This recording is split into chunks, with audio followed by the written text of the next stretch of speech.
Cyber માફિયાઓ સામે પોલીસનો master plan. Cyber મીટમાં ઠગોનું network તોડવા બ્લુપ્રિન્ટ તૈયાર. સુરત શહેરમાં ફોરેન કરન્સી એક્સચેન્જ, બિટકોઇન, શેરબજાર અને ડિજિટલ અરેસ્ટના નામે થતી લાખો કરોડોની સાયબર છેતરપિંડીની ઘટનાઓને અટકાવવા માટે પોલીસ પ્રશાસને કમર કસી છે. સાયબર માફિયાઓના આંતરરાજ્ય અને આંતરરાષ્ટ્રીય નેટવર્કને નેસ્ત નાબૂદ કરવાના આશયથી સુરત પોલીસ કમિશનરના નેતૃત્વમાં એક વિશાળ બેઠકનું આયોજન કરવામાં આવ્યું હતું. આઈસીએઆઈ ભવન ખાતે યોજાઈ સાયબર મીટ.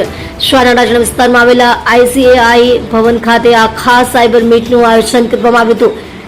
આ બેઠકમાં સૌથી મહત્વની બાબત એ રહી કે તેમાં માત્ર પોલીસ વિભાગ જ નહીં પરંતુ સાયબર ગુનામાં કડી રૂપ બનતી વિવિધ અગ્રણી બેંકોના મેનેજર્સ અને અગ્રણી મોબાઈલ ટેલિકોમ કંપનીના નોડલ ઓફિસર્સ પણ ઉપસ્થિત રહ્યા હતા. ઉપરાંત શહેરના તમામ પોલીસ સ્ટેશનના પોલીસ ઇન્સ્પેક્ટર, પીઆઈ અને સાયબર સેલનો સ્ટાફ પણ ખાસ હાજર રહ્યો હતો. સંકલનની ખાસ બ્લુપ્રિન્ટ તૈયાર. બેઠક દરમિયાન વિસ્તૃત ચર્ચા વિચારણાના અંતે સાયબર માફિયાઓ સામે તાત્કાલિક પગલાં ભરવા માટે એક એક્શન ઓરિએન્ટેડ બ્લુપ્રિન્ટ તૈયાર કરવામાં આવી છે.